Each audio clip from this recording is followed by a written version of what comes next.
Good evening, welcome to It's All Black and White TV, NUFC latest news here. I'm delighted to be joined by Pete, and I hope all the lads and lasses in the chat are happy tonight as well. How are you, Pete? Very well, Tony. Yourself? Yeah, not too bad, mate, not too bad. Good. Just before we get into the show, if you do like what you see, please do smash the like. It does help the channel up the search, so please do give it a like. It is being stream shared by Pete as well, so if you want to like on his channel as well, so do it on both. Also, if you are brand new to the channel, come and hit the subscribe, come be part of this great community we got here. Also hit that bell notification, that tells you when I'm live, have a pre-record or any upcoming shows. If you want to become a member, it's 99p. You can do that clicking the join button. And if you want to make a donation, do that in chat, clicking on the $sign. All money reinvested back in the channel, and any super chats we read out as well first. So, we're going to look at some transfer links. Now, we are not in the nose here, by the way. We are just, we go off what is linked in the newspapers and on the written media. And then we go and have a look at the player strengths and weaknesses, if they would fit in with the club or not. So it's, we're not ITKs as some people on Twitter claim to be. But also we're going to look at the ballot system at Newcastle United for the tickets. And I want to get people's thoughts on this as well in the chat. So get going in the chat as well, because look, to be honest with you, well, I'm gonna come out. We're gonna start with the ballot system anyway. Let's start with the ballot straight away. And look, it came in last season. If you remember, like myself, and you want a ticket for a home game, you've got to go into ballot. Now, I didn't do any ballots last season, unfortunately, but when I was in a WhatsApp group last year, every week the same person in that group chat kept winning ballots, and I was like, well, how are you winning all these ballots and other people can't get them, so something to me wasn't right there. And then it was in for this season, but they've tweaked the ballot by what they've said is, rather than doing the ballot where you still have the ballot, but what you'll do is when you get if you're successful in the ballot, you'll then get 48 hours, I believe, to choose your own seat and pay for it there and then. So I thought, well, that's fair enough doing it that way. Now, I entered the ballot on Tuesday. Now, when the ballot opened at 10 o'clock, I was in that queue, and I was queuing till just before 10:30, and then I got onto the site, and I got my name in for the ballot. So I was in nice and early, and done. And I got the email to confirm that I was in the ballot. And if I was successful by 5 p.m. today, I would find out if I had been successful or not. If I got an email that I had been successful, if I don't get an email, it means I'm not successful. Now then, it's a bit of an anxious wait because you're waiting for that to close on 10 o'clock this morning. So 10 o'clock this morning gone, and by 5 o'clock tonight, nothing. I had nothing from Newcastle United about being successful in the ballot, which, let's be honest, I'm very, very disappointed at. Because I really wanted to go to the opening game and hoping to get to quite a few games this season. Now, obviously, I didn't get that ballot. But then the club sent me an email asking me, because I'm a member and because I've paid the £47 to be the Mags Plus member, like probably a lot of people have, which is the most expensive membership, or you can watch all the pre-season friendlies at a discounted price. And I thought, are you having a laugh? I'm more interested in going to the Premier League game than I am about watching the friendlies. Plus, not only that, if I'm not winning the ballot, I'm not paying extra money on top of the membership to, to, even if it is at a discount, to watch friendlies. Now then, as I say, I'm very disappointed by it. But before I get Pete's thoughts on this, let's just nip into the chat and see what people are saying in the chat as well. Liam says, me and you had this discussion on Twitter about the ballot. Yes, we did, Liam. Absolutely, mate. Ian says, evening, Tony and PD. Evening, Ian. Hope you're well. Brilliant. Liam says, last season I gave up after Burnley, as this season I'm only doing it to get people off my back. I mean, look, it's ridiculous, isn't it? It really is. Mick says, big up Tony and Peter. Hello to you. And Jason, keeping it tuned. You'll be well, Jason, and make it hope you're well as well. Yeah. Right, Pete. This ballot system, right? I mean, obviously you're a season ticket holder, so you don't have this home games. Yeah. I mean, not away games, but at home games. What's your thoughts on this ballot system? Is it fair or is it unfair? Because to me, I mean, look, as I say, I was stuck here for half an hour when it opened on Tuesday morning, and it could have been somebody who actually entered the ballot this morning has got a ticket, but then somebody who went as it at the start of it probably doesn't get mentioned. They say it's randomly drawn. Now, I think it's, to me, I don't like it. I don't like it, Pete.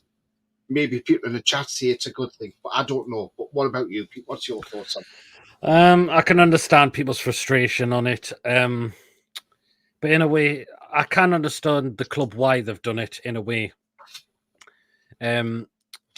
Because obviously with loads of people want to go to the game now, so they're trying to make it fair because one person's been to a game, but then this person might not have been to any games at all.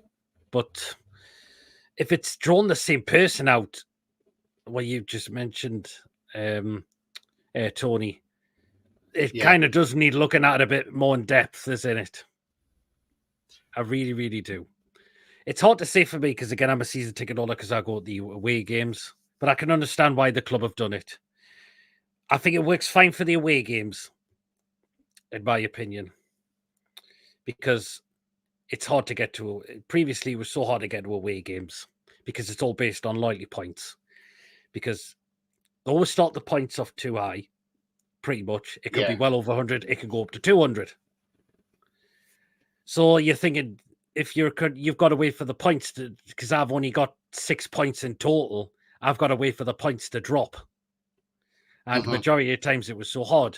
But the ballot system, you've got a 50% chance because I got to 4 away games. I got to 4 away games last season. I got to Brighton, even though that wasn't a ballot, because I think it must have went down because it was a 5:30 kickoff on a Saturday night.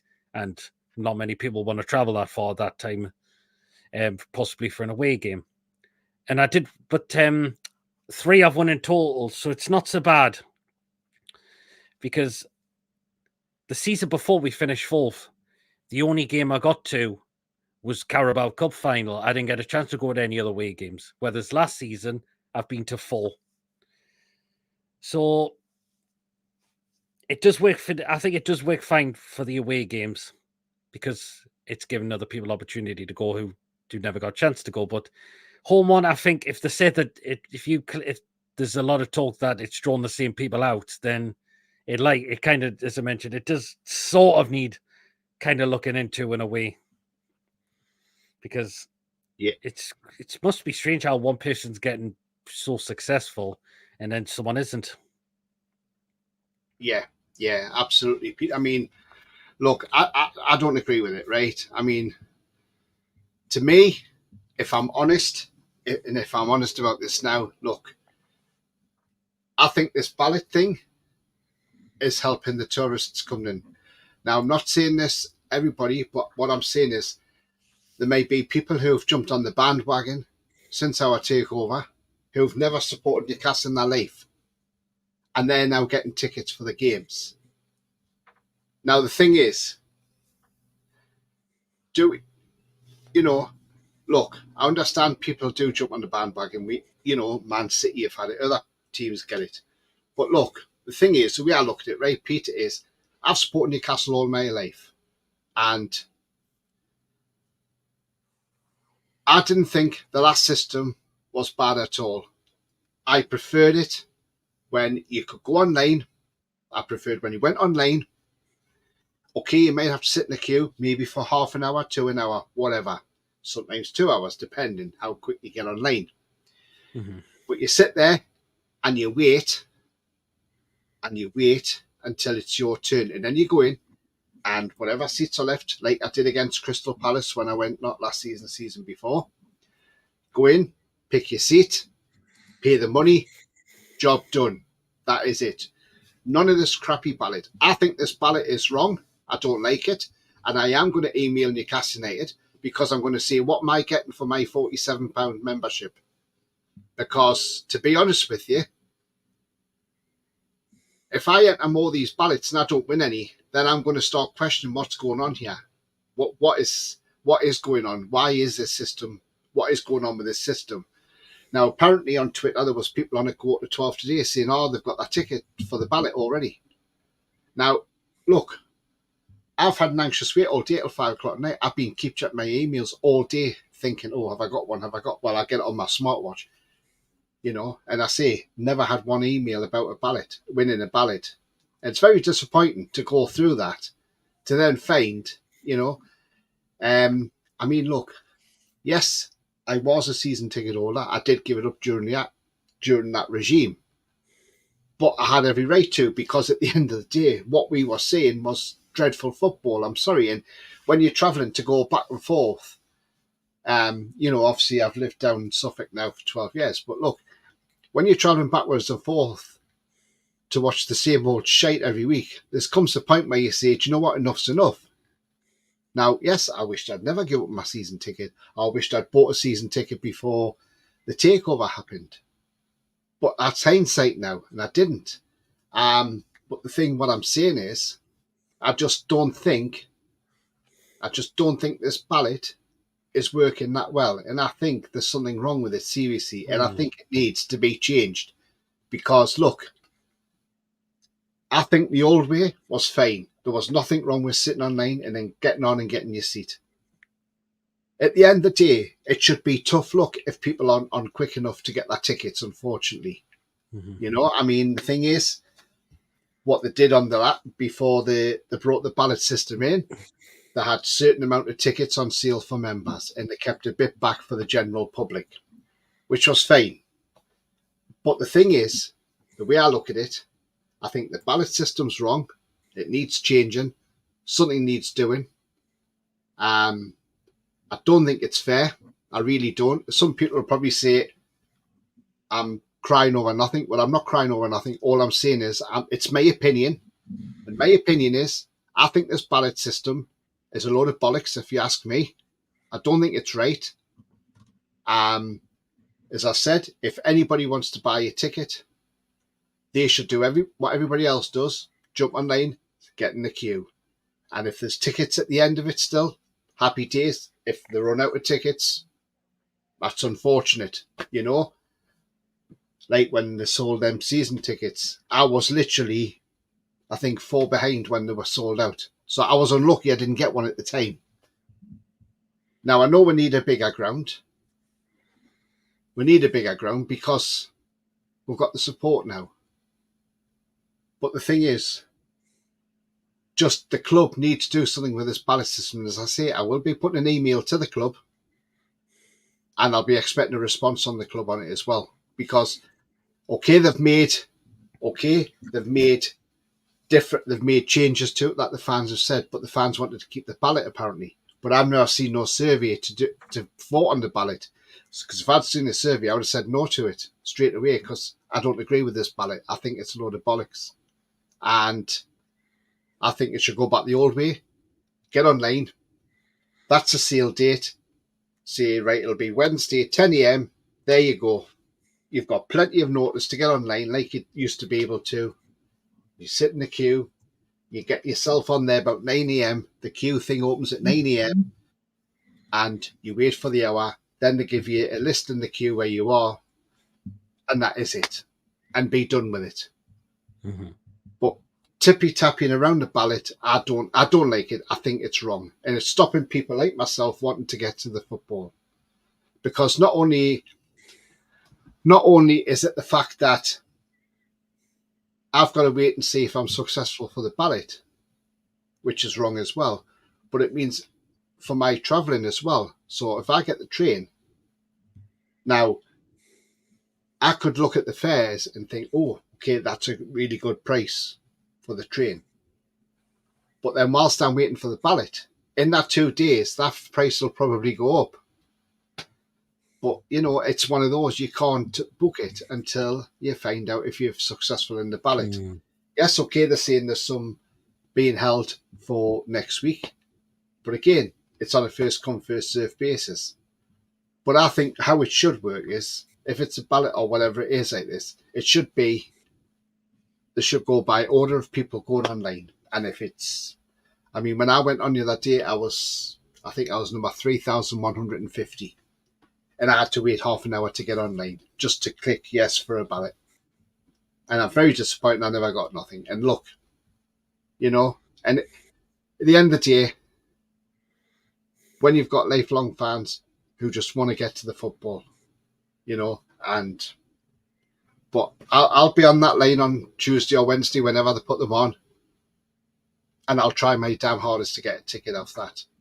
But I certainly won't be going on a resale site for them, because I'm certainly not paying over the odds for a ticket. I am not paying hundreds of pounds for a ticket to go to the match. I will not be setting foot on a resale site. So if people are selling them online and they're going for X amount of money on a resale site, I will not be buying them off there. I'd rather buy them from the club. And if I can't get one from the club, then I'll just have to accept that, unfortunately. And that's the thing. I'm just going to go into some comments.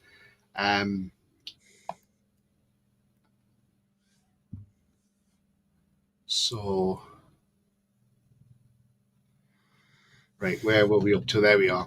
Andrew says, evening, fellow Toon fans. Good evening, Andrew. Well, Mason says, evening. I see Ipswich are doing ballots as well. I can probably understand Ipswich doing it to an extent, because, look,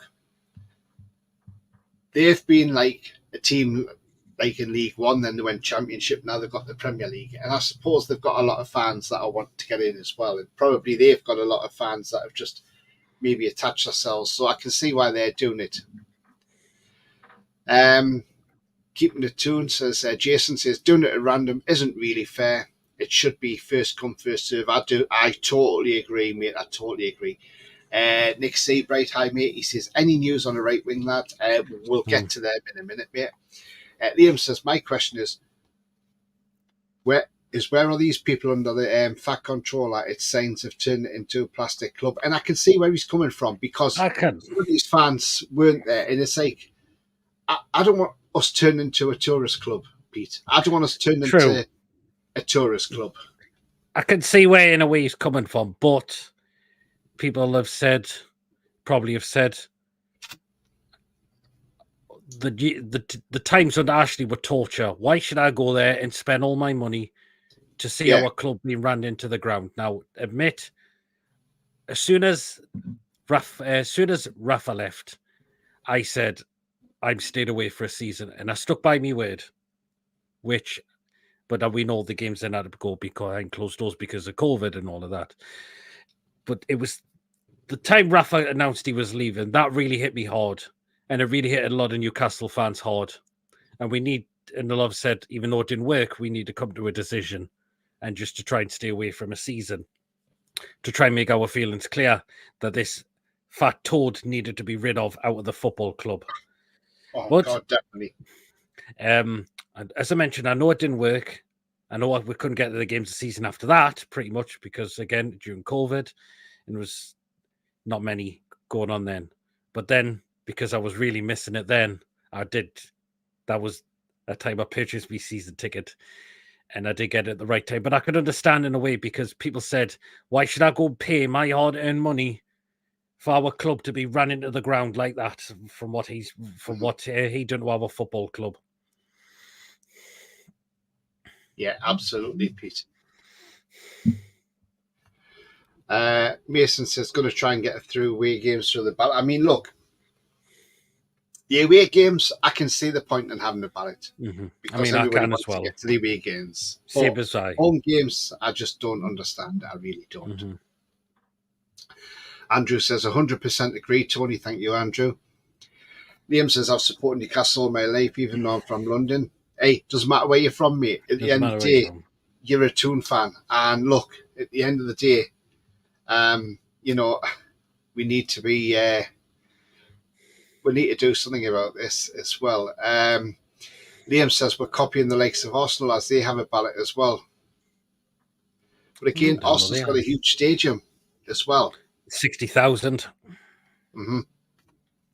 Andrew says, like, back in the donkey in the national odds are shite. I heard in a year that 80,000 people bought a membership. What a waste of money. Exactly, Andrew. That's the thing.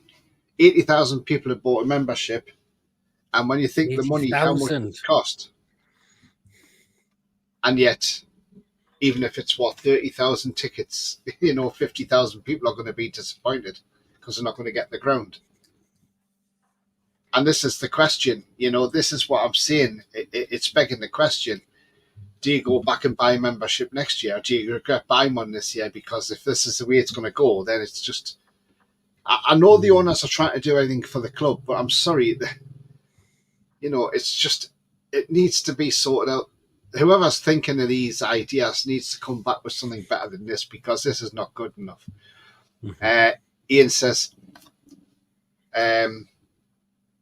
Ian says, I preferred it when you could walk to the stadium, buy a ticket, go and watch the game. Absolutely, Ian. They were the days, mate. They were. I remember that. I remember doing that. I went to, we had Keegan. I think I got, where was it? Oh, I'll tell you where it was going. It was for Mansfield in the Cup. I think it was the Coca-Cola Cup at the time. So you think when I'm going back, 92, 93 season, we went to Mansfield, Field Mill. Mm-hmm. And I went to St. James's Park and bought me ticket from the kiosk, believe it or not. On the terror of give you a ticket, there you go. And when I was going out of the ground, Sir John Hall was walking up from his car and actually spoke and said, hello, are you all right? And I says, yes, I've just got my ticket from Mansfield. And he went, oh, good lad, good lad. He says, we'll beat them, don't worry.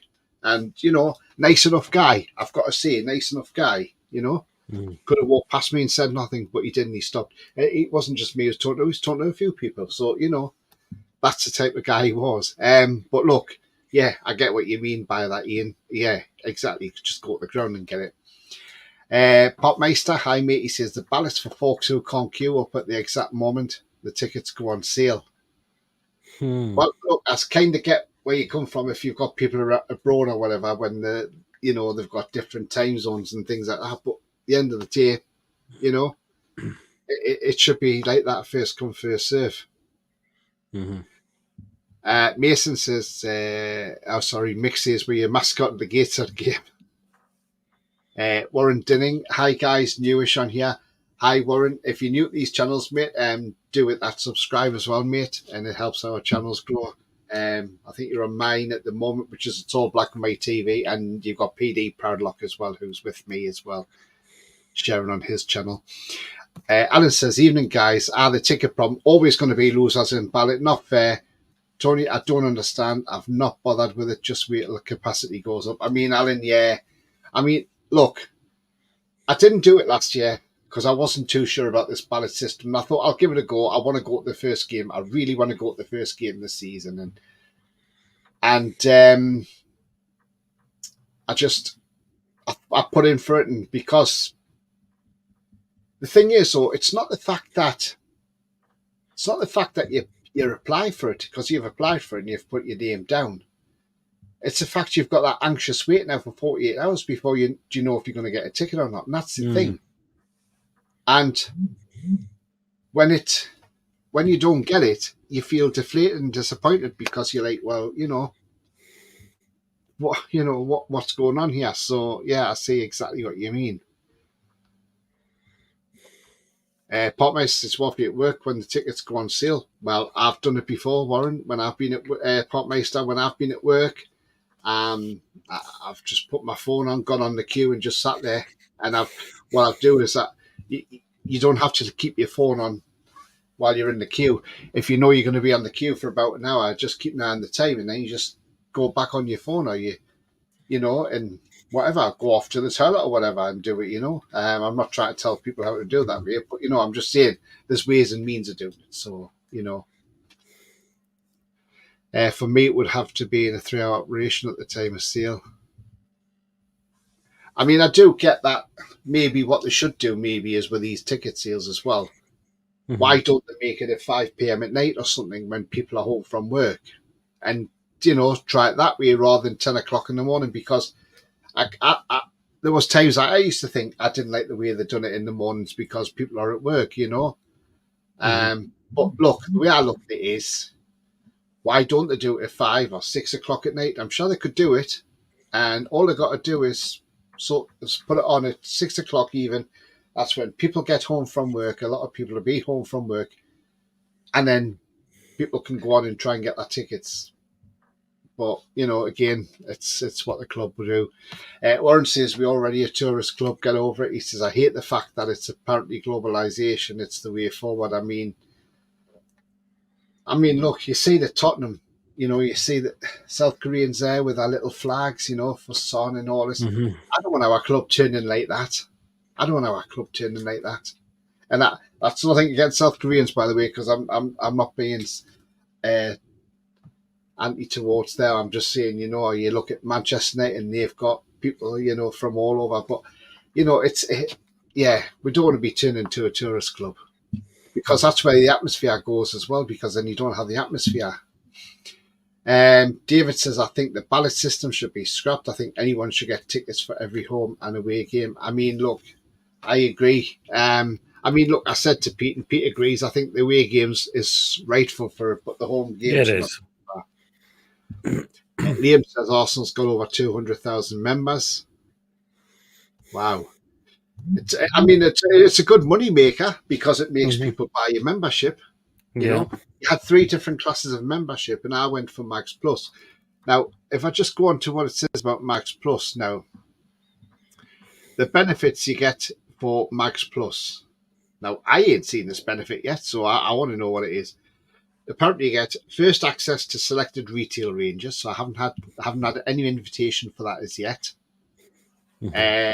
You get free access to 2 streamed pre-season friendlies. Now, to 2, well, I've seen a lot of people put on there, it should be free across the board for members, not just for 2 games. Money can't buy experiences, a minimum of 5 retail discounts during the season.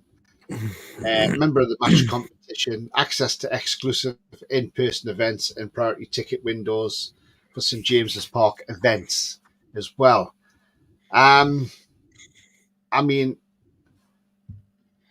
Look, to be honest with you, okay, that's what you get for that. If you want to just be the mags, you get access to home tickets, a minimum of 3 retail discounts during the season, digital events with players and legends, and 25% stadium tour discount. And we get in Mags Plus, you get access to exclusive in-person events as well. And then obviously you've got the junior mags, which is for the youngsters, which is what both my daughters used to be, junior mags.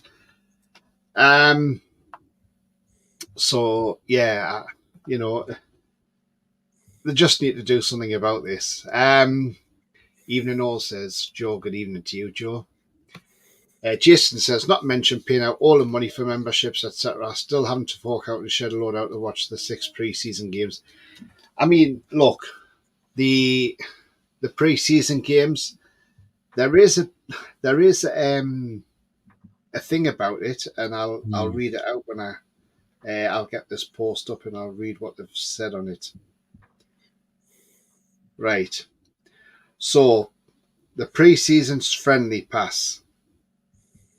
For non-members, for all 6 matches, so that's Hull versus Newcastle, Newcastle Girona, the women's against AC Milan, the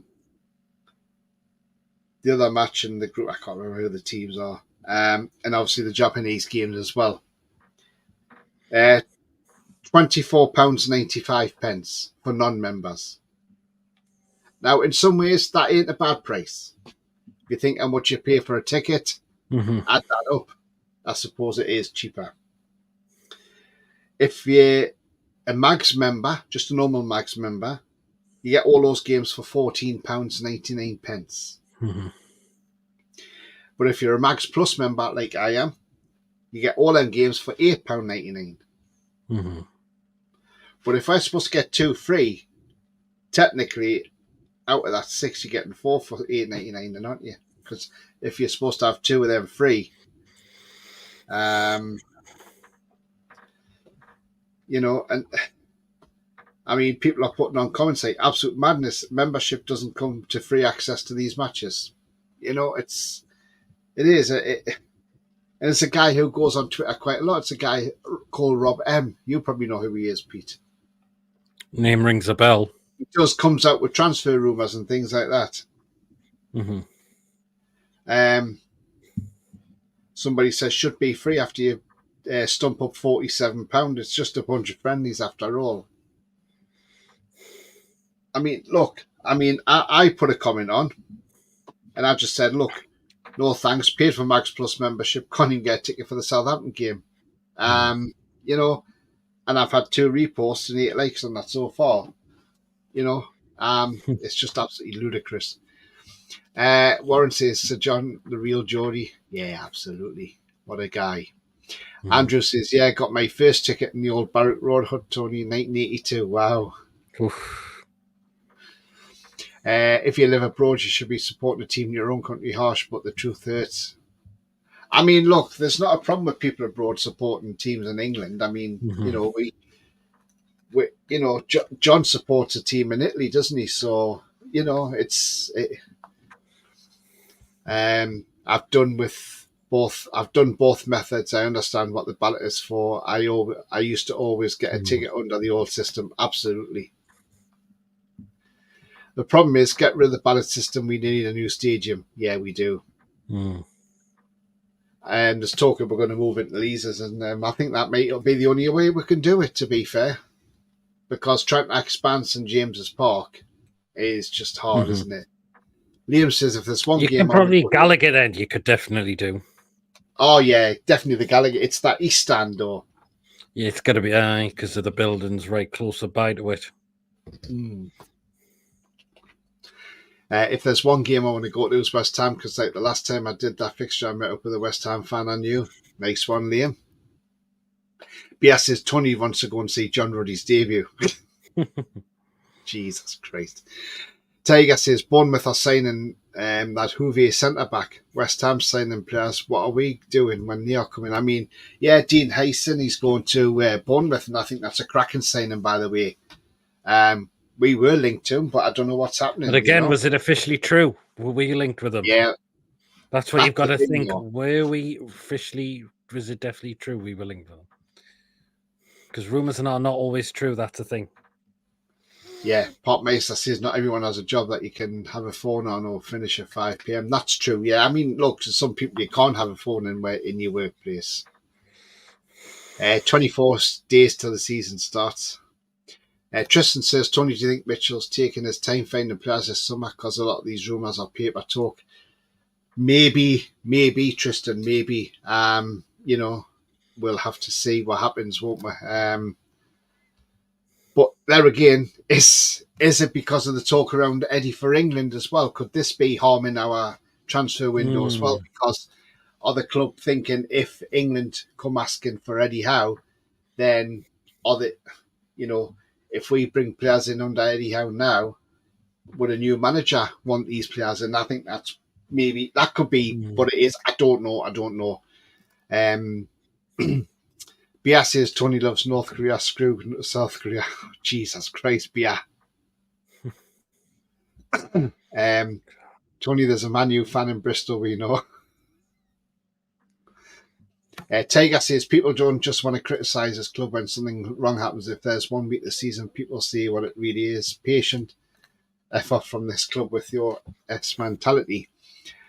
I mean, look, I've always said at the end of the day, there's plenty of time till the window shuts, 1st September. But yes, I agree.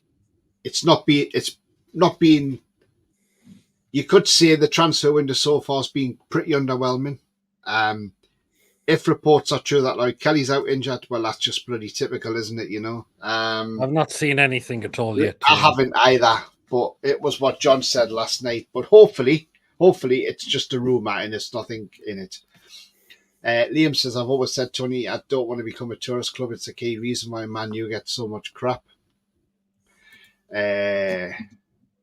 Talking to B.F. Aiken. The women's game's also free, which makes sense, yeah. The women's game is free for everyone to watch. I think I don't understand how that's free to watch, but not the others. Just find it odd, says Aidan. Yeah, I've got to agree. I've got to agree. Absolutely. Unfortunately, we need general monies and to show the club revenue stream, totally regardless of what the owners have. But a balance would be nice in terms of value, yeah. What worst part about the ballots, Tony, it will be harder to get tickets against the bigger clubs. Yeah, you're absolutely spot on there. How is London different to abroad? It's like a different country. Jason says, correction, Tony, John supports all teams in it, including Man United. Obi-Wan Kenobi, hello, mate. He says, anyone think it's a bit greedy for the club to charge £25 to watch pre-season friendlies? I mean, Pete, do you think that's a lot of money? It is quite. I mean, I've seen Rob on his channel, Rubenstein, and he's done a video about this. Newcastle need a training sponsor to stop overcharging fans. This is the thing I can't understand. Why haven't we got a training kit sponsor? Because you look at Luton Town last season. They had a kit sponsor. Man City I know it's only Tui. Yeah. A lot of even Ipswich have got it. So why haven't we got it? What is going on? Again, is there work going on in the background? Or is it at the Premier League approval? Could it be? Because we know how corrupting the Premier League are right now. Yeah. Joe says apparently we were quoted 30 million for Huyson, but now he's going to Bournemouth for 15 million. I don't get that. It's probably because we've got money. And we've got money. So they're probably going to want to charge us more. Tristan says, no, Tony, because the club will just buy for the style Mitchell wants us to play. They mentioned in his interview. I mean, what we heard, Eddie Howe wasn't happy about certain things, and apparently the club have now gave in to Eddie Howe and gave him a bit more power. I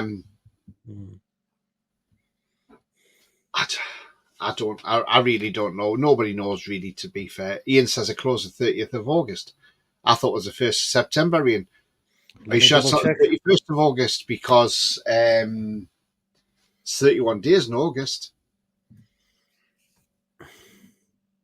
Well, Pete's going to have a look and see. Right, I'm having a look. Just go through some more comments while Pete's having a look. Eddie is building 30th of August. Yep, 30th of August it is. It is 30th of August. Wow. Yes.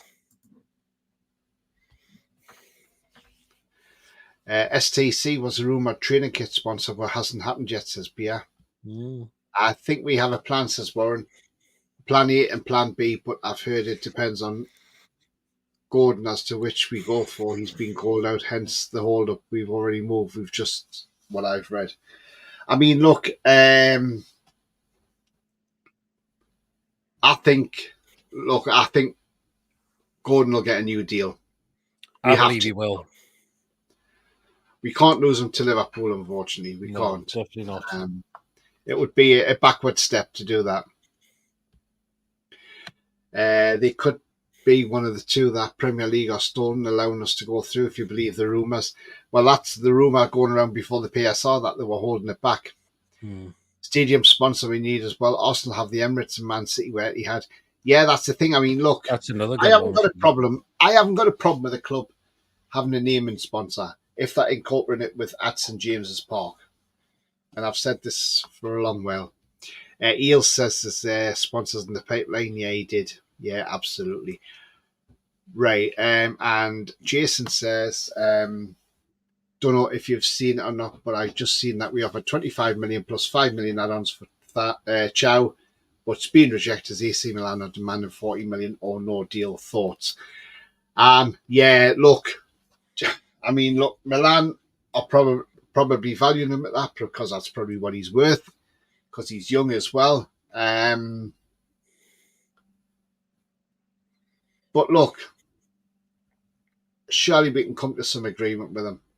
Surely we can. If they want Kieran Trippier, do we say, well, look, I'll tell you what, let's soften the blow. 30 million plus Trippier. And then you may think, oh, hang on, there's a deal there. Who knows? Who knows? Mm-hmm. Ian says it's because it's a weekend, Tony. Oh, well. The Premier League keeps sticking their noses into our sponsors, but it's effing bent, says Andrew. Yeah, I agree, Andrew. I agree. I mean, look, Andrew, it's just, this fair market value. I mean, we don't know if Man City have won this case. Nobody knows. We've not heard nothing. This is a problem with the Premier League. Everything is behind closed doors, and it really does pay me off, to be honest, Pete. Why it's all behind closed doors. We don't know what's going on. That's the problem. But yeah, I'm sure we'll find out in time. Right, okay, so let's get into some transfer talk now. We've done the talk. We've spent 40 minutes on the ballot thing, but we know what we want with that. So, right, I'll tell you what I'll do before we go into the first one. Tell you what I'll do. I'll pop a poll in now in the chat. It's all black and white TV. And I'm going to put in, should the ballot be scrapped? And I want to get people's thoughts on this as well. So get your thoughts in on there. There you are. It's live now. Yeah. So should the ballot be scrapped? And then it's yes or no. So there we go. Get voting, guys, and we'll announce the vote result before the end of the show. Right, okay, so the first player I'm bringing up he plays for Fiorentina. Now, his name is Nicolas Gonzalez, who is a 26-year-old Argentinian, 6 foot. He can play right wing and left wing. Long balls are his strengths. He's got no outstanding weaknesses. I believe he's valued around 40 million quid. That's what Fiorentina would take. In Copa America, he started 2 out of 5 games, didn't score any goals, and didn't get any assists either. But if we look at his record in Serie A last season, so in Serie A last season, yes, he plays predominantly on the right. He started 21 out of 29 games, got Team of the Week 3 times. He scored 12 goals and got 2 assists as a right winger. So he scored more goals than he got assists. His expected assists were 3.13, so he was nearly at his expected assists. His expected XG last year was 10.4, so he exceeded his expected XG. I mean, I've heard he's a very good player. I don't know a lot about him, to be honest with you. I don't watch a lot of Italian football. I know John does. Shame John's not in the chat, but obviously he's at Heathrow. He's off to Japan, as we know, tomorrow morning, and we, wish him safe flight there as well. He had 1 yellow card all season, so he's a good disciplinarian as well. 39 appearances for Argentina, 5 goals. Ball recoveries per game for defending is 2.9. But his passing is only 74% accurate, but his crosses are 13% accurate as well, apparently. I mean, Pete, do you know much about Nicolas Gonzalez? To be honest, I don't, again, because I don't watch a lot of Serie A football as well. But I've just heard a lot of people have said he's supposed to be a very, very good player. Very, very good. Yeah. But he can pick up injuries as well. Even Jason said it as well. Yeah. That's interesting, isn't it? I mean, we've been looking at Chiesa, and apparently Tottenham have agreed a deal with his representatives, so he could be on his way to Spurs for 21 million quid. See, I didn't want Chiesa because of the injury records appalling as well. Yeah, it is, isn't it? That's why I did not want to. He's a good player, but we know how he is liable to injuries, and a lot of people have said no. Yeah. Mick says Liverpool have to sell to buy their skint, apparently. Well, apparently Real Madrid are looking at Trent Alexander-Arnold, aren't they? So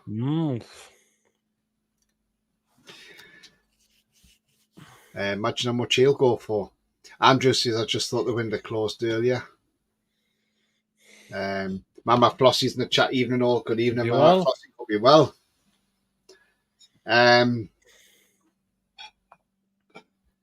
Bias says, is there no case for the defence of the ballot? Well, you know, I mean, look, so far at the minute the poll is 69% are saying yes to scrapping the ballot, so we'll keep it going for a bit longer. I'm in Pete's stream. Yes, it really well should be. If you want to pop over to It's All Black My TV, mate, you're more than welcome to click on the ballot there, the vote there, and click the yes if you want. So yeah, Nicholas Gonzalez, I mean, yes or no for you, Pete? Do you know what? Yes, I think it would be an upgrade on Miggy and also Murphy as well. That's the position we really need to sort out. Because if we're going into the season with just them two as wingers, Jesus wept. I really don't want that next season, even though Murphy proved a lot of people that he did very well last season, but we need that position sorted out. Otherwise, if we don't get a new right winger before the season start, I'd either throw... do you know what? I'd throw Gordon on the right and I'd throw Bonds on the left. Yeah. That's it. Because if we don't get a right winger sorted, because I want to see more of Bonds next season. I really do. Because I believe he's got unfinished business. I really do. And at times he's been game changers as well when he's had to come off the bench. Particularly West Ham was one of them, and I thought Fulham away was another one as well. Yeah. So we'll wait and see. But if we don't get the right winger, I'd have gone as on the right, and I'd put Bonds on the left against Southampton. Just looking at Nicholas Gonzalez's injury record here, Pete. April the 20th, 2024. He was out for 4 days with an unknown injury, so they don't know what that was. But before that, he was out for 34 days from December the 14th to the 17th with a hamstring injury. September the 22nd, the 27th for 5 days, he's out with an unknown injury. 2023. He has had hamstring muscle injury back in November 22. Which kept him out for 49 days. He had a torn muscle fibre from March 29th, 2021, which kept him out for 70 days. He missed 9 games in that time.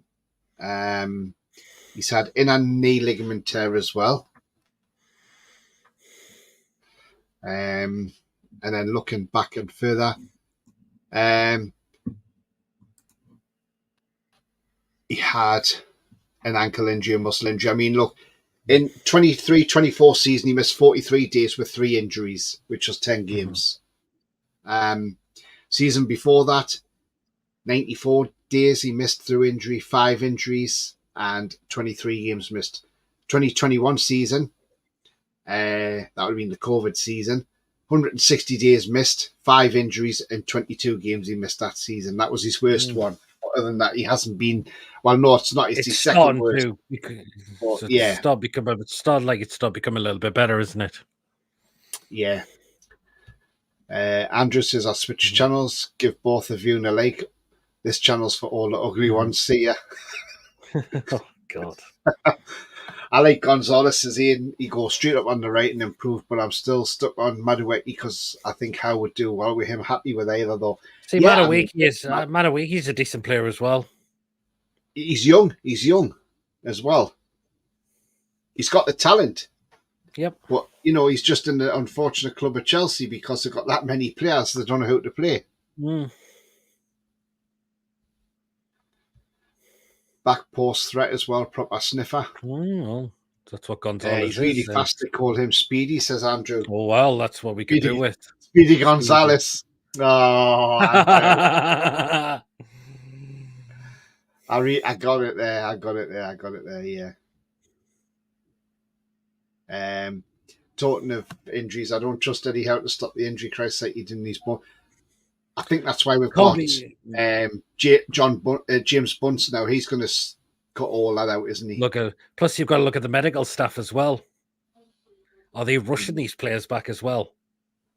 That's the thing, Pete. Yeah, telling them, go on, you find a player back, and then the breakdown again, or they're not telling them to go and get surgery when they need it, like they should have done on certain players, i.e., Botman last season.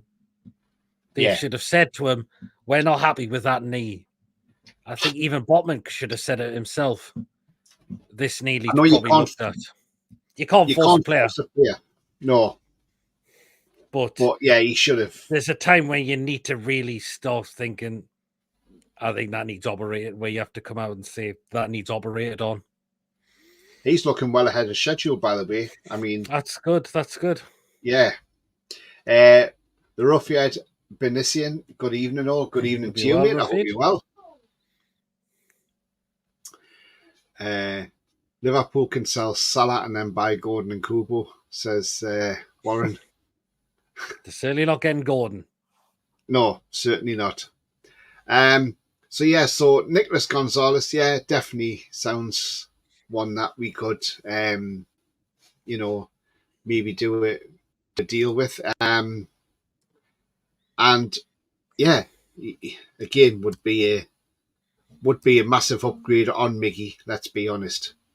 Mm-hmm. Do I dare say Miggy the Headless Chicken? But no, when he's joking. But the thing is, no, we know what we mean. He's definitely an upgrade on Miggy, that's for sure. And Murphy as well. Yeah. Now, another name we link with, and this is another Fiorentina player as well. So this is the second one. So I'll bring him up on screen. There he is. And that is Michael Kayode. Now, Michael Kayode he's actually a right back, but he can play as a right wing back as well. Ground jewels are his strengths. He's got no outstanding weaknesses. 20 years of age, almost 6 foot. He started 26 games last season. He got 1 goal, beat his expected XG, and he got 1 assist as well. He created 1 big chance. His accurate crossing is 30%. His accurate passing per game is 87% per game. Part of a team that kept 6 clean sheets. Ball recoveries is 4 per game. He had 2 errors that led to a shot, but none to a goal, and didn't give any penalties away. 2 yellow cards all season as well. I mean, look, a youngster. Yes, I know we've got obviously Tino Livramento at right back, and we've got Trippier. Well, if Trippier moves on, but we've also got Harrison Ashby. But there again, that's whether Ashby is the future or not, or if we're going to get rid of him and sell him on. But Michael Kayode, he is a very good right back, let's be honest. And he's an Italian international as well. I don't know if he's actually played for the Italian team, has he? No, he hasn't made any appearances for the Italian team. He's only 20 years of age. I mean, look, he's got a contract till 2028, so he's still got 4 years left on his contract. He is worth about 25 million quid. I mean, look, what about you, Pete? Would you take him? I mean, look, you could use him for rotation as well. So if you could do a rest, you probably could use a rotation. But we have got 3 right backs, but we'll all see where Trippier goes as well. That's the thing. We've got Kraft as well. Kraft, yep. I believe Ashby will go out on loan.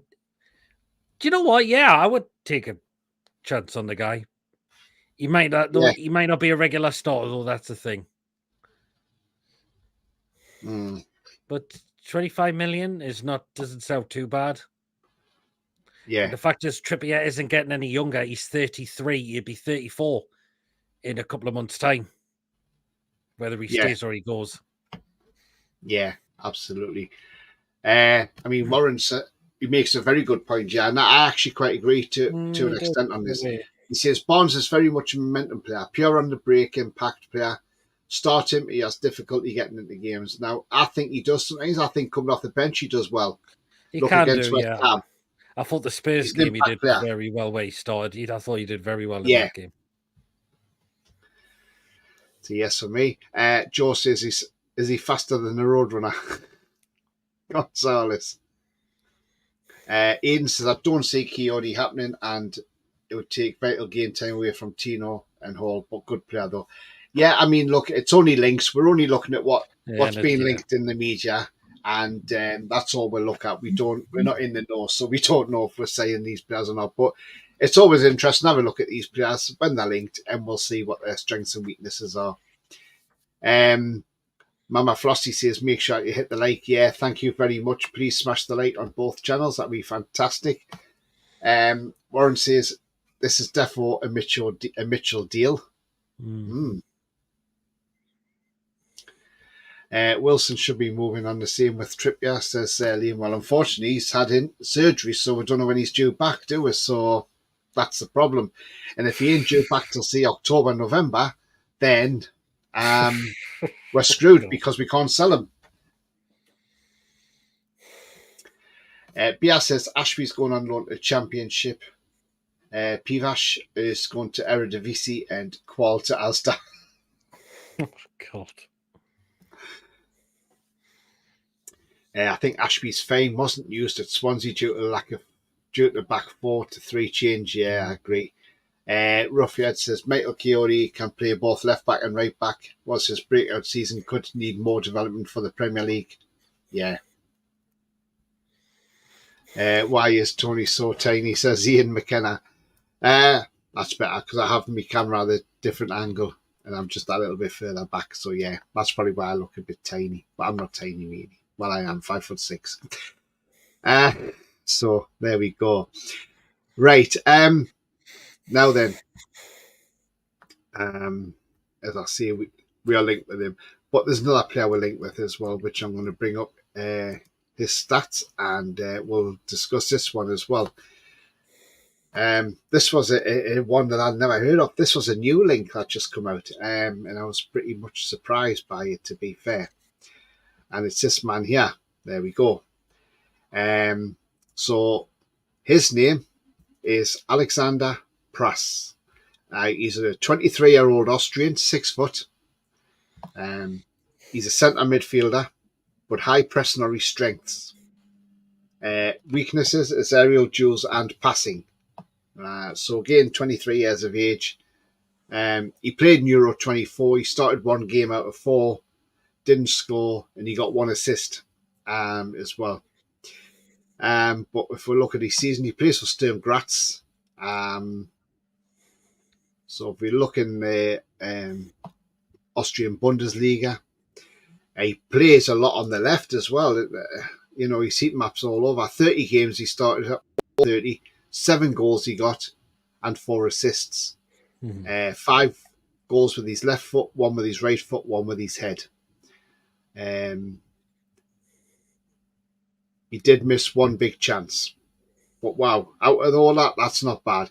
His accurate passing per game is 70%. So yeah, that's where the stats say his weaknesses on his passing. So you can see where the passing is weaknesses. But again, that could even be improved. He had 1 error that led to a shot, none penalties committed, and none that led to a goal. And he had 7 bookings all season. I don't know a lot about Alexander Prass. If I'm honest, he's had 9 matches for Austria and not scored a goal for them as yet. I mean, they say his valuation's around about 12 million euros, maybe about 10 million quid. What do you think, Pete? Again, I don't know much about the guy. That's the thing. But we've got a lot of players in midfield. That's the what thing. I'm thinking. Maybe yes, unless if one of them was to leave. Yeah. Yeah, I wouldn't if we weren't going to sell our current midfielders, but yes, if we were going to sell one of them. Yeah. I mean, it was what this link's just come out the middle of nowhere. I mean, I didn't even know anything about this player, if I'm honest with you. This link just came up and about, you know.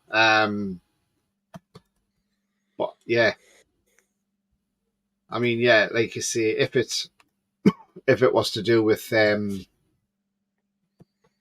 losing a midfielder, then yeah, it makes sense to bring another one in. But we've got too many midfielders at the moment, haven't we? That's the thing, yeah. So I think we'll say no to that one. What about you, Pete? Again, if we were looking to sell a current midfielder. Yeah.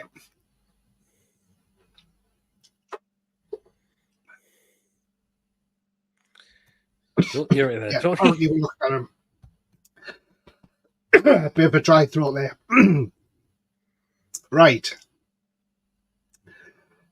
Next player. There we go. Chow. Right. Sorry about this, guys. Malik Chow. So apparently 30 million is not enough. What about you, Pete? I believe we could up our bid a bit more. I can't see why we can't. I would love this guy in at the football club. We need a right-sided centre back now. Fabian Schär's not getting any younger anymore. He's 32. Lascelles is out for a very, very long time, and I don't think Lascelles is going to have much of a future at this football club, to be honest. So I would say he definitely comes in for me. I believe if this is true, if it's true that we've had a bid rejected, I can't see why we can't go back in with another offer. Yeah, I agree, Pete. As I say, if they want Trippier, maybe a player plus cash deal could be on the cards. Yeah. But then there's rumours Trippier's wanted in Saudi as well, so and still buying Munich. But yeah, we definitely need a right side centre back, that's for sure. Which is what we've been crying out for.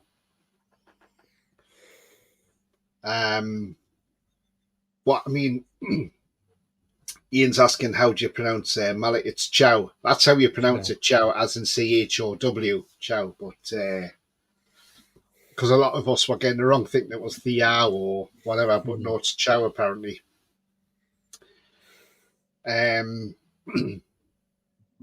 But look, we've seen.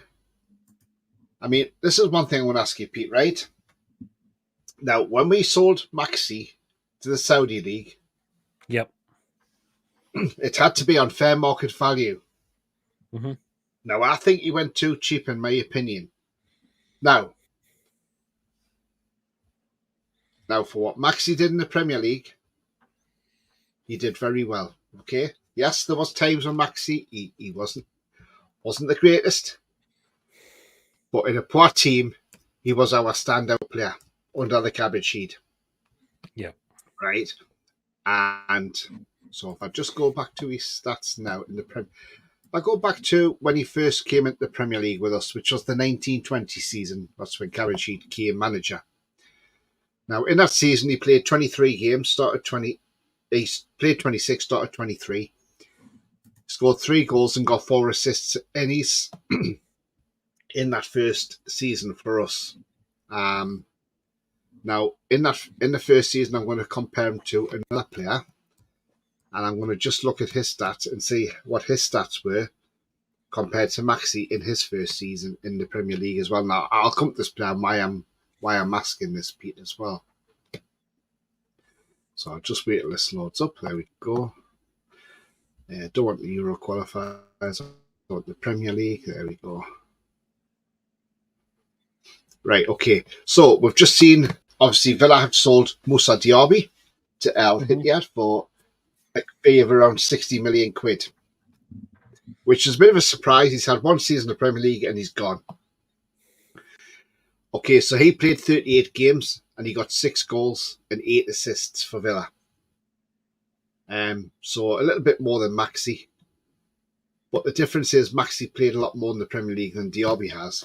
Yeah. Are you surprised? Are you surprised Villa are getting 60 million for Diaby? And if they can get 60 million for Diaby, should we have got a little bit more? I'm not saying 60 million for Maxi, by the way. We've got to say maybe 30 million for Maxi. We could have had. We think we should have had a bit more for Maxi. I really believe we do. If Villa are getting 60 for Diaby. Yeah. Yeah, because we only saw him for about 25 million, wasn't it? Yeah. Yeah, we should have got more for him, I believe. Villa paid 50 million from Bayer Leverkusen for him. Mm-hmm. And then they sold him on for a £10 million profit. Yep. So, not a bad business, is it? No, it's not. But are you surprised he's only lasted one season in the Premier League? I'm very surprised as well. Well, again, is Villa having to do it because of PSR? Yeah. But then that's when they sold Douglas Luiz. Yeah, possibly. We don't know what it's down to, that's the thing. Let's just nip into some comments as well.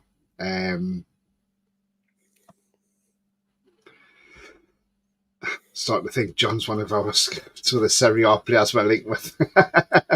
He's certainly a good scout to do that, John, isn't he? Because he knows. Joe says, I reckon 20 million plus Trippier and £5 million bonuses in his hours. That's not a bad shout. But Joe. Jason says, to be honest, I think we need a striker more than anything, as we have 1.5 strike as the half being Wilson with his injury record. We desperately need more power up top. I mean, again, Jonathan David's been linked. He's got a year left. I'm sure we could do a deal and get him for about 25 million. And I'll tell you what, that would be a steal. I know some people say his scoring record isn't the best at times, but I tell you what it is. He might fit right into the Premier League and he might prove a lot of people wrong. He could do. But we just need that striker, Tony, because Wilson's just not trusted to stay fit and he's got another injury, would you? Joe says, but I'm sure I've seen he's on his way to the USA with Milan today. Oh, well, maybe he has. Does it mean he's exactly going to stay there, though? No. Like...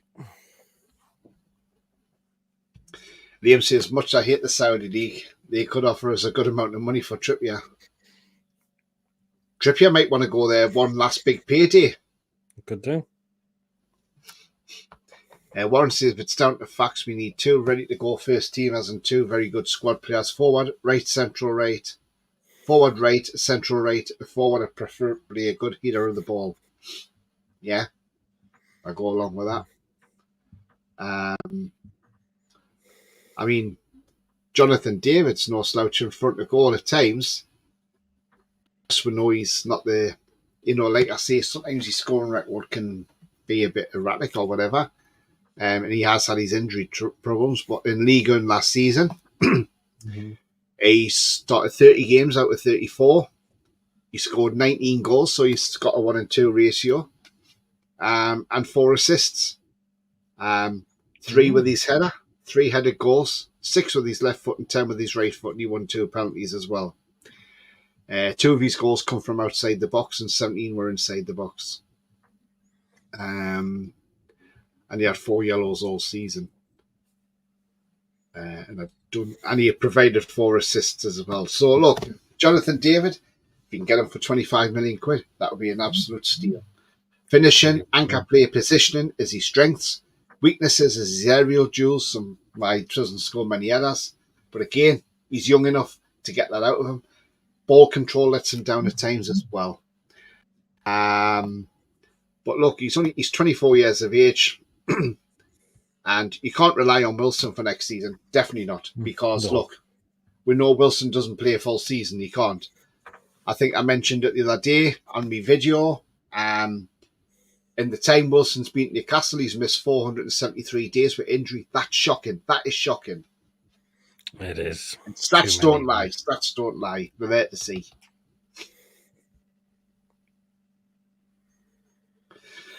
Ian says, I'm also reading that Chow is incorrect, so it's confusing. It is confusing, isn't it?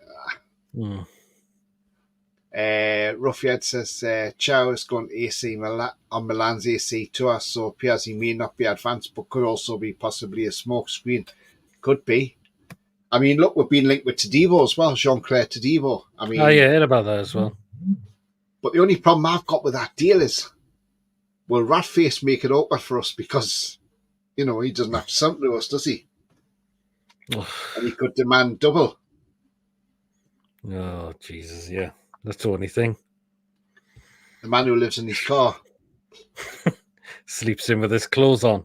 Did Maxi go on loan? Was he sold to Mourinho? No, he's gone on loan, Scott, to Fenerbahce. Be interested to see how he gets on there as well. Macca says, if Maxi was worth more, why is he now in Turkey? Exactly. I don't think he's worth more now, but I'm just saying. I'm not saying he was worth more than Diaby. All I'm saying is, should we have got a little bit more than what we did get? Yeah. There's a reason we sold him, because for that price is because the Premier League wouldn't have let us sell him for more, because we could have sold him to a PIF club for 40 million, let's be honest, and got away with it. But it's all right for Chelsea. They can sell hotels to themselves and get away with it, and they can sell the women's team to themselves and get away with it. So, it stinks. It stinks of corruption. 2 players for every position except goalkeeper, which apparently we need 10. I mean, look, Dubravka, Pete, what's happening to Dubravka? Do you think he's going or what? I mean, it's all gone quiet on that front. Could do, but I think Dubravka's going to go. I think he wants out of the club. I really believe he does. If we've got 2 of the keepers that have come in, I think Dubravka's going to definitely go in this window, I would say. Yeah. Well, we've got Xhaka Demas and the players, haven't we? We've got Xhaka Demas, and then the players could be Pope, Gillespie, Ruddy.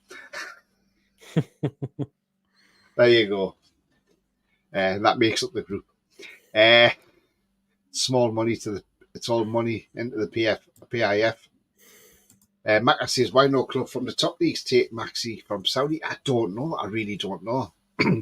But I tell you what, if he has a good season under Mourinho in Turkey, he may well be in the top leagues again.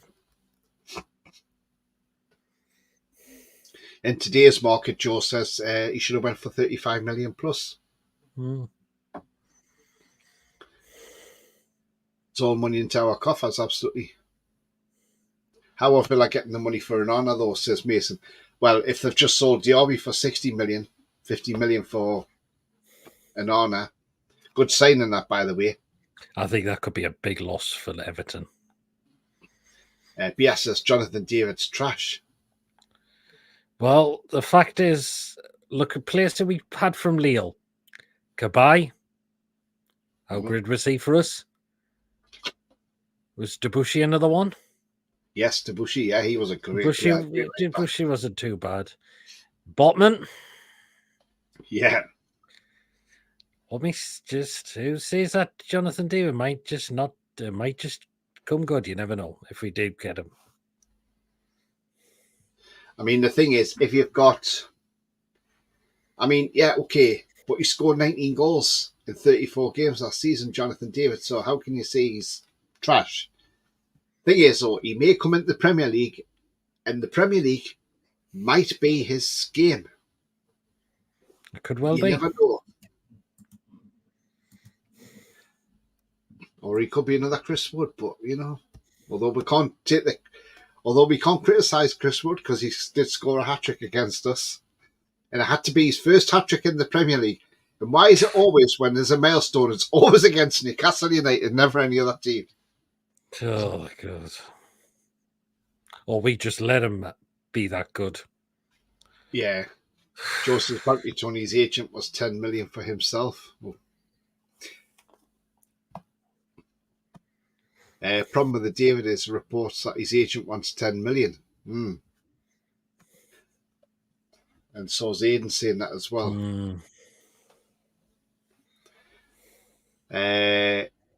Jonathan David deal agree 30 million, but the problem was the agent wanted 10 million. Oh. Bad.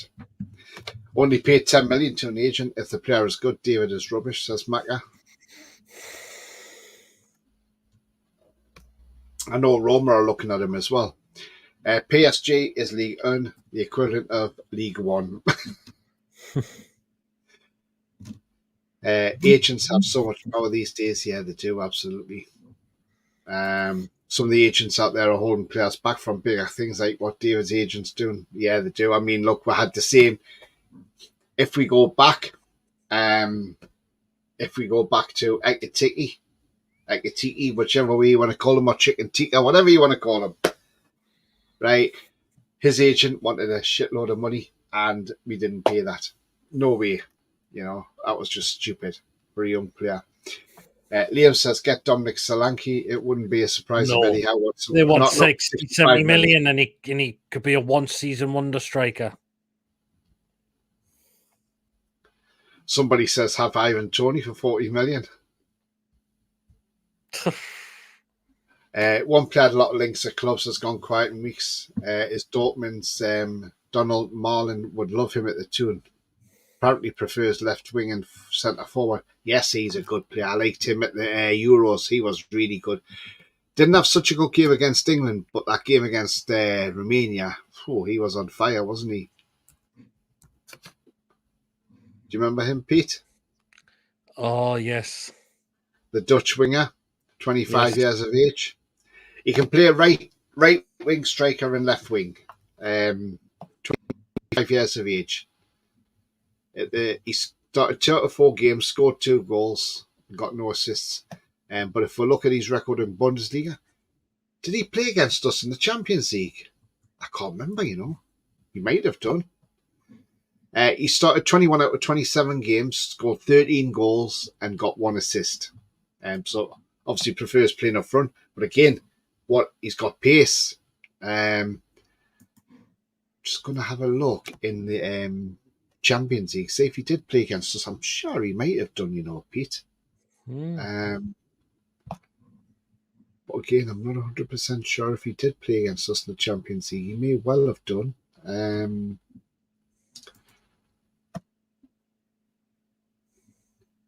But it doesn't show me all those games. It only shows you the knockout games.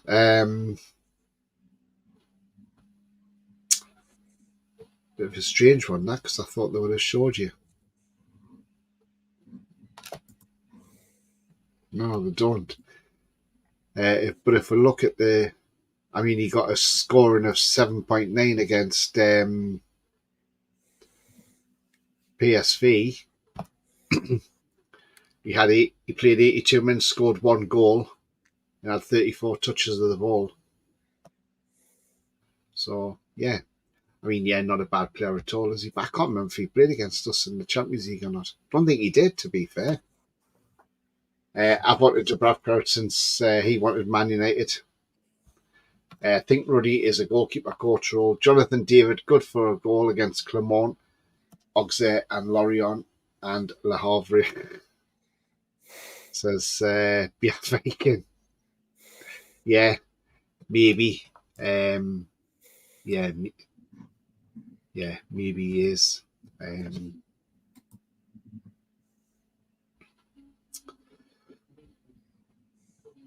Ian says the Saudi League, any addition to that increases PIF a few million here or there from Maxi is nothing. JK says maybe we should look at Dembele, the striker who was at Celtic and went to Lyon. I think he may be Moussa Dembele. Yeah. Yeah, look, he's not a bad shout, is he? He's not a bad player, is he? He's at how do you pronounce him? Al Etifak? Is that what you pronounce him? Yeah, Al Etifak, yeah. Is that where he's at now, is he? Yeah, that's where he is at now. Yeah.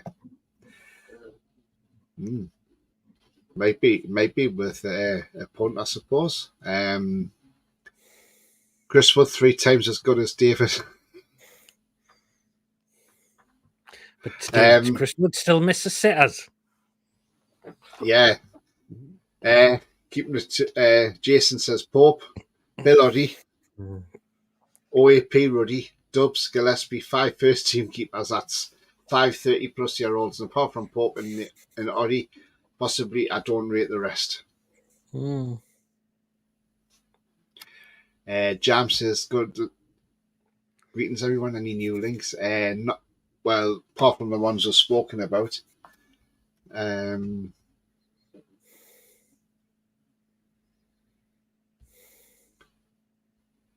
Givosh was better than Jonathan David. Oh, Jesus, he was terrible, Givosh.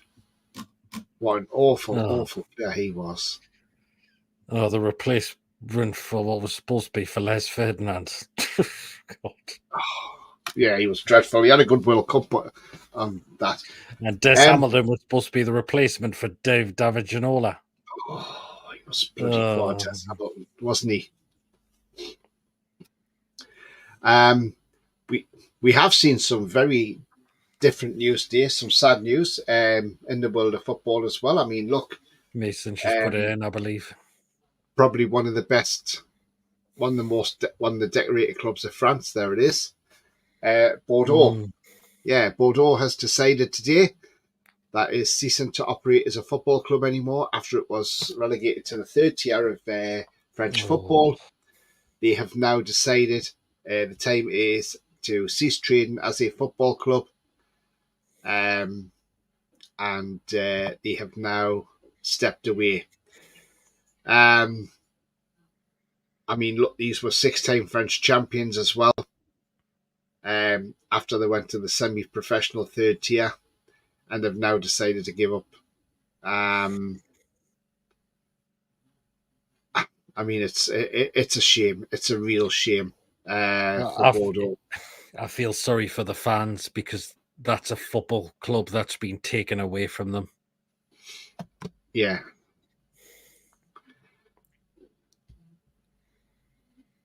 The fans have got no club to support now.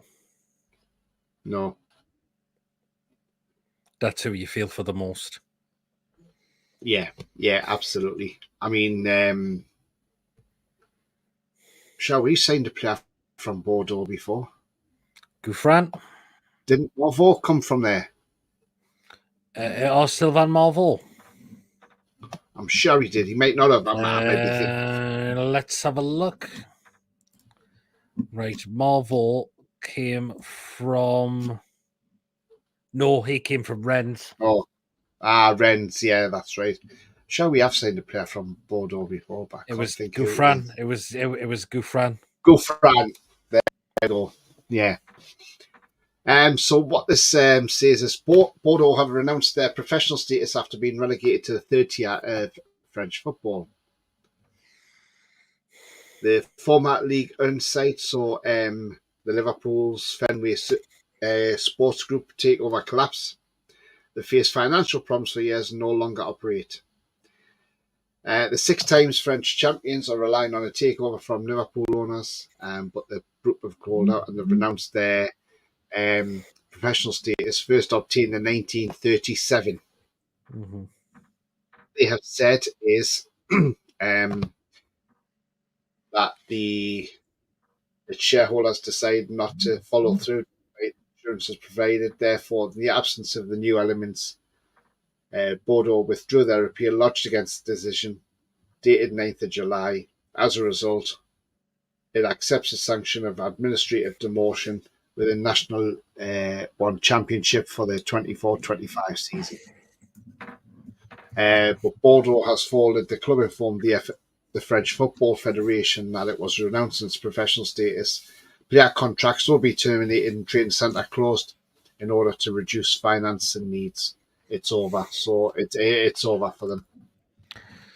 Shame. So sad when that happens.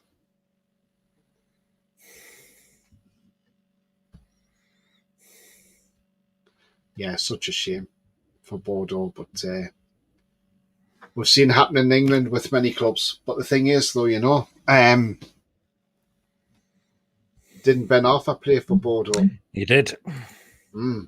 Jason says Christophe de Gary, the legend, played for Bordeaux. So sad to hear about them. Yeah, absolutely.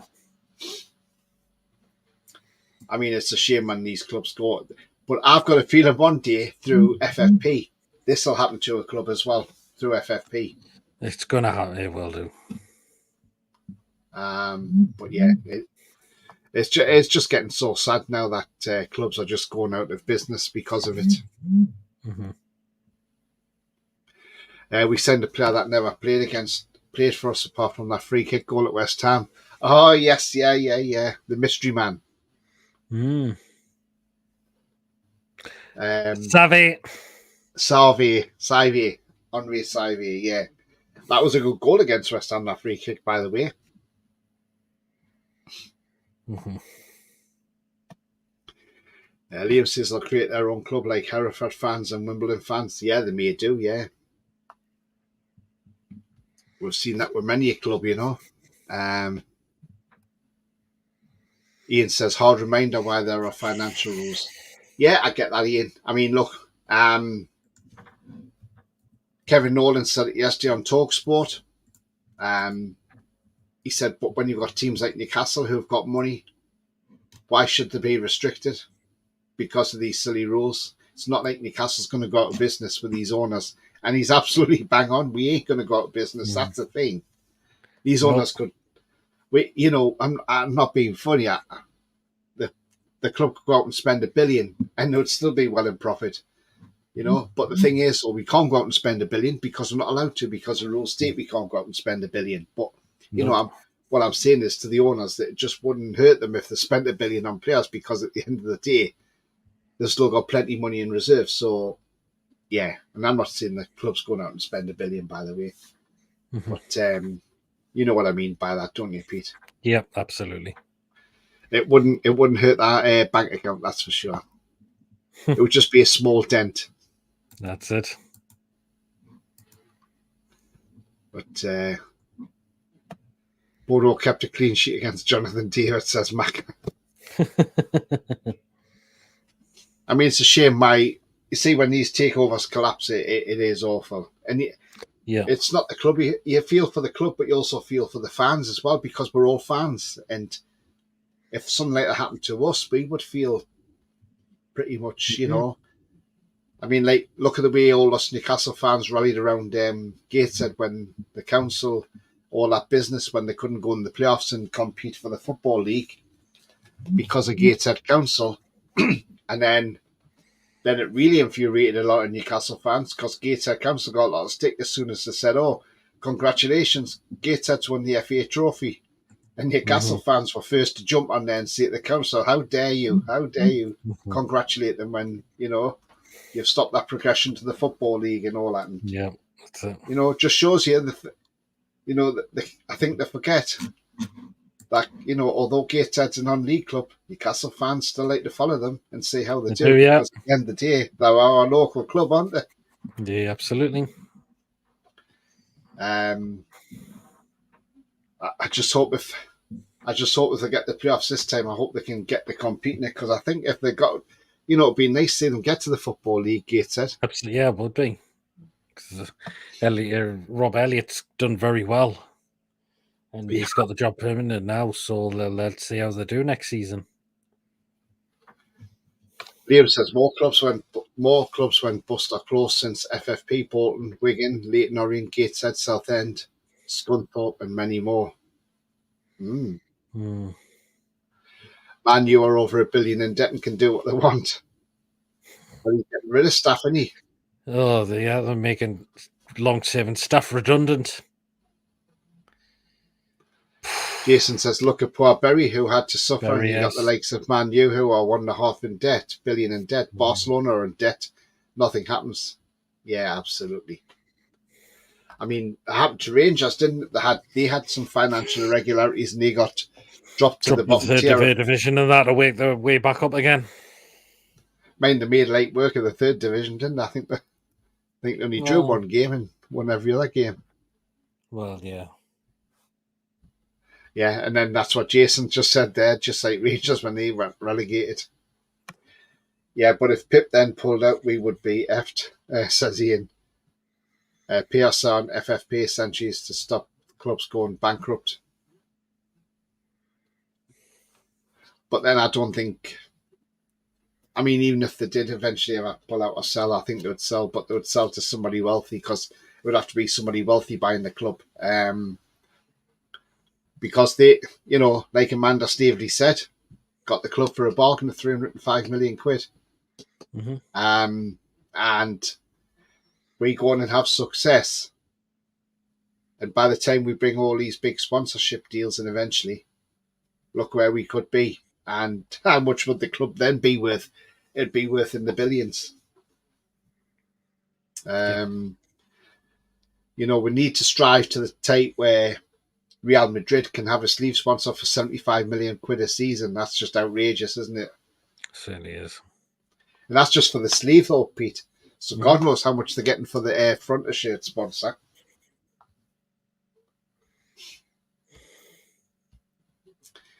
On the other hand, if we're allowed to spend to say that we didn't, for instance, go and buy a player from a team like Bordeaux or another financial stricken team, that ends up saving it. Yeah, true. 70 players, senior and academy, have been released. Hopefully the PM is looking to see if any of their academy players could be okay for us. Oh, Paul Mitchell, yeah. You never know.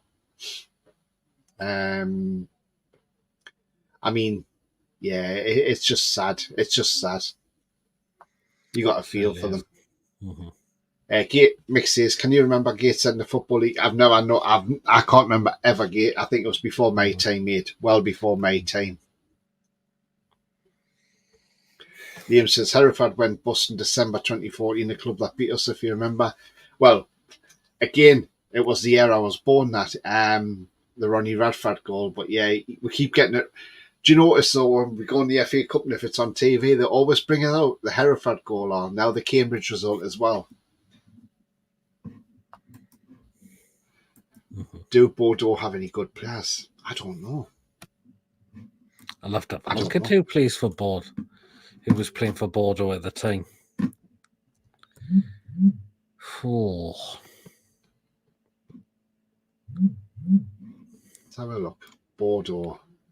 Not players I know of from their team.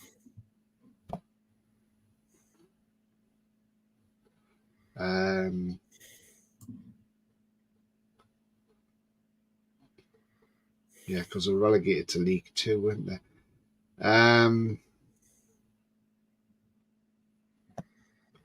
I'll go back to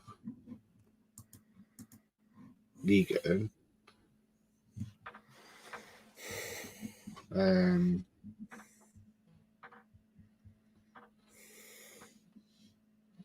Will they be in a league? Don't know. Don't know what players they've got. Doesn't really say, does it?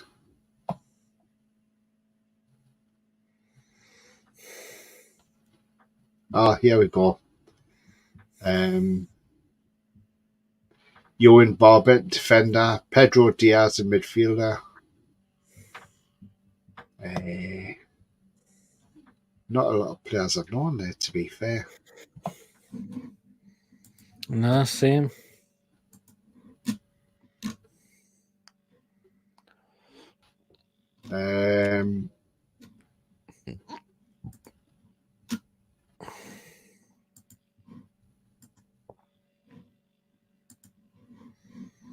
Yeah.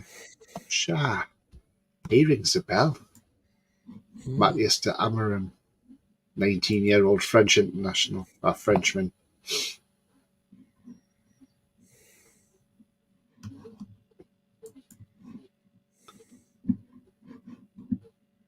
But no, not a lot on there, really, no. Not a lot that I know of on there. So, yeah. Probably not got the players that they used to have. Maybe they'll go to other teams in League Two. Yeah, could well do. League Two.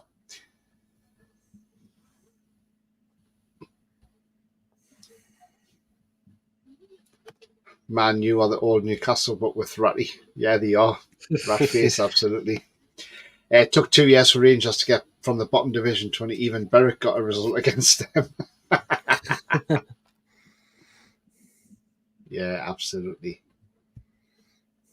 Right, I'm just going to go to the vote now because obviously we'll put a vote in the poll. So should the ballot be scrapped? 71% have said yes, the ballot should be scrapped, and 29% have said no to the ballot being scrapped. So I've ended that poll now. So thank you to everybody who voted in that. That's been absolutely fantastic. Right, guys, we're coming to the end of the show, but we've been going for just over an hour and a half. It's been a cracking show. We spoke about the ballot, and we spoke about the about a few players being linked to the club as well. Pete, do you want to let everybody know where they can find your channel and what you've got coming up as well, mate? So down there, PD Proudlock, and the next show is Saturday for the crazy football show, because I've got stuff on tomorrow, which is why it's been moved to Saturday. But that is the latest show we've got next. So the good old food picks, of course, Chippers rant. Always a banter show on a Friday. And again, if it's not for you, do not watch it. But that's the show where it all takes off on that. Where everything just all takes off. And again, if there's any pre-recorded videos, I'll do. That is worth reporting on. I will do those as well. And I'll have to think of some upcoming shows ready to do as well. Because we've still got a bit of time before the season starts. Yeah.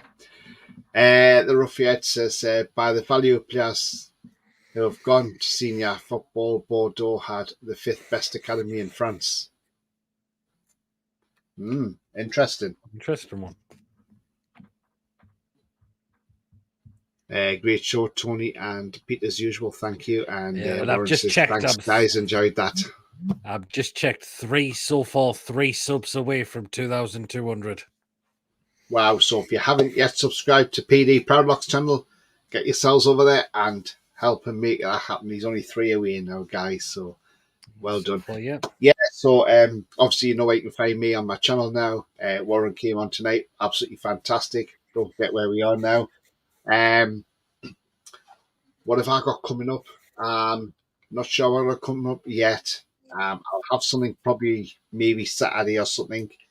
And then no doubt we'll have I'll have some sort of, well, I'm going to have a Premier League predictions. I think maybe Harry's going to come on for that as well. So we'll find out what Harry says as well for his Premier League predictions. Maybe get Pete on as well, hopefully. And we'll do a prediction for next season. Maybe like, where do you think we'll finish? Top scorer, top assists, maybe things like that. So yeah, we'll do that and we'll have a look anyway. So that will be coming up very shortly as well, because it's getting that time now where the season's not that far away. The Euros helps as well now that the Olympics are on.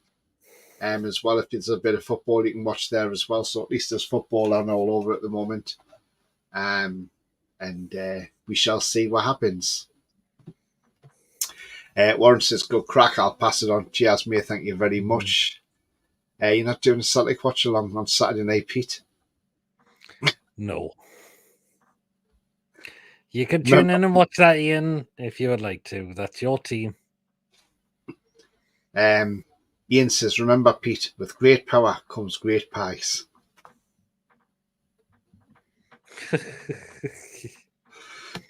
Splat says, I think 35 million plus 5 million add-ons for Chow. Do you know what? That's not a bad shout. That doesn't sound too bad at all. I can't see why they wouldn't be able to accept something like that.